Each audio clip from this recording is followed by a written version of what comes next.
I've been using Windows since Windows 3.1, and I absolutely hate Linux. The only time that I've had any experience with Linux has been with Ubuntu while building AI machines like the one I have right there. I have been using Linux Mint on my laptop, my personal laptop, for the past 3 weeks, and this is my weekly update and my thoughts of it so far.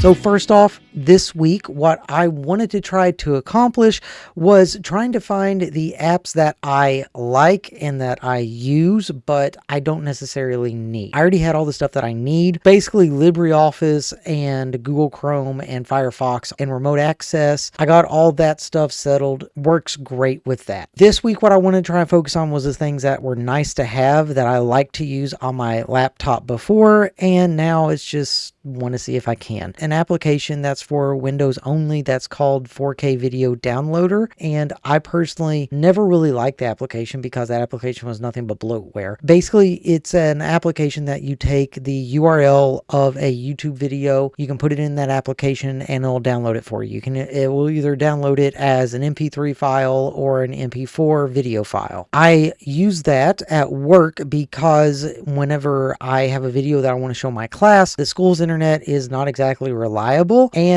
I have no guarantee that the school is even going to unblock that video for me to even use. Like my own personal channel that I have for my class occasionally will sometimes get blocked. So having a video downloader, it was nice. It's not necessarily needed, but I really wanted to have one. Second, I wanted to find a PDF reader, maker, converter, OCRer. The one that I always use is called PDF Gear, and it works great.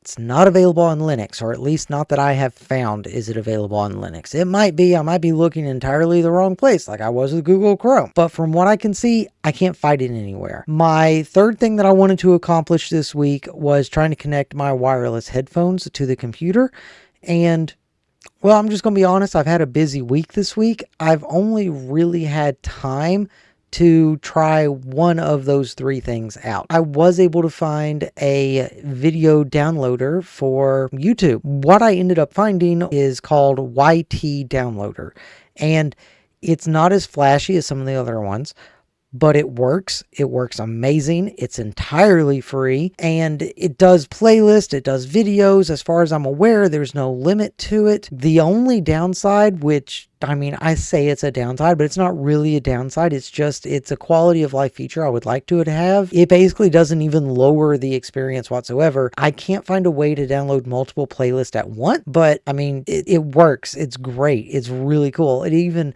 downloads it, and in playlist, it will number which one was in the playlist at what order. So it numbers it at the very first 101 and the second 102. And it's really nice quality of life features there. And like I said, I did try and look up a PDF reader, converter, OCR, but I didn't have a whole lot of time to find one. It's not that they're not there. I'm sure there are. But I also have the lovely community that if I can't find one, I'm sure that you all can point me in the right direction of one. So if you know of one that's like PDF Gear that will easily read, easily convert, and easily OCR PDFs for me, I would love that. Let me know. Drop a comment down below which one I should try. My notes for this week mainly come from the community leaving me comments like, why can't I just use a virtual machine? Well, if you've never actually used a virtual machine for work, then you don't know how difficult it is.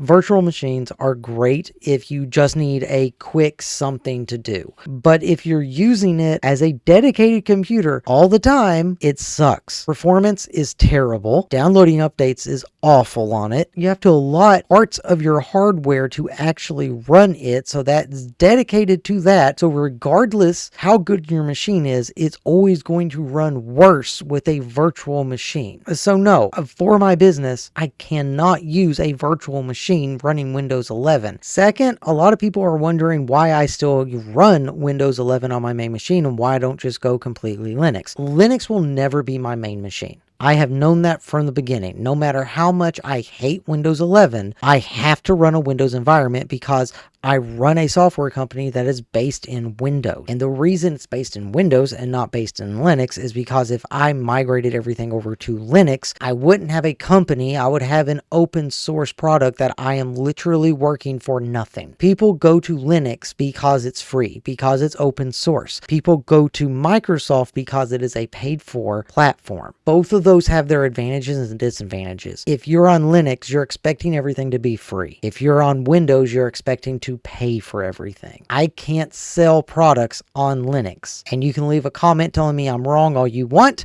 It won't work. What did I find out that I did not like about Linux Mint this week? It's the updates.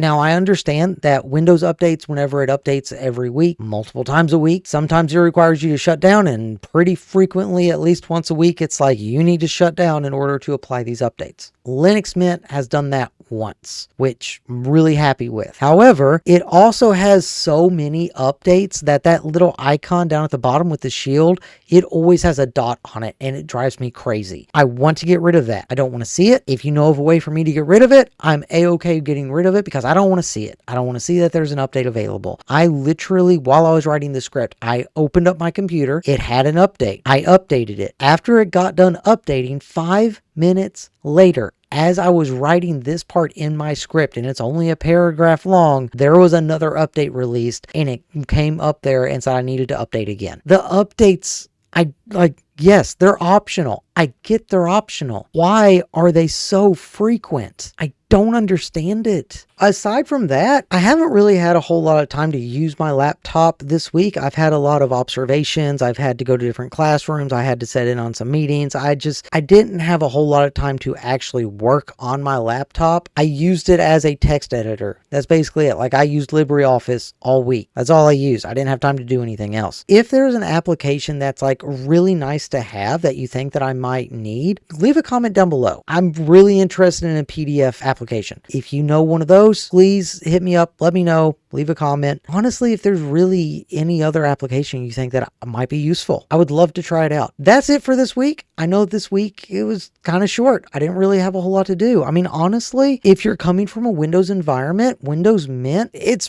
pretty seamless. Most Linux distros that I've tried have been very difficult to grasp, and it's not intuitive at all. Not with Mint. There's not really anything wrong with it. It works and works really good. And if you're used to a Windows environment, just go Mint. And I've actually had a comment that said that they've been wanting to try Linux and they're in the same boat as I am, that they just hate Microsoft. They want to get away from Windows 11 and they want to try Linux, but it's just all the distros they've tried are just so difficult and not intuitive. If you're in that situation, try Mint. It doesn't need hardly anything to run on. You can very easily just pick up a junk hard drive from somewhere, put it in your computer, and run it off that. I mean, it doesn't have to be an SSD. It could be a solid state, and you can try it out. It's really intuitive. And to be honest, last week I said that if I can't find a reason to go back to Windows on my laptop, I'll probably reformat my other SSD that has my Windows install on it. I'll just go full Linux. And to be perfectly frank, yeah, after a couple more weeks, I'll make my decision, but I'm thinking I might actually stick with Mint. But I haven't really had anything break on me so far. We'll see what happens then. Thank you all for watching. If you have any suggestions for me, leave a comment down below. And until next week, have a great rest of your day.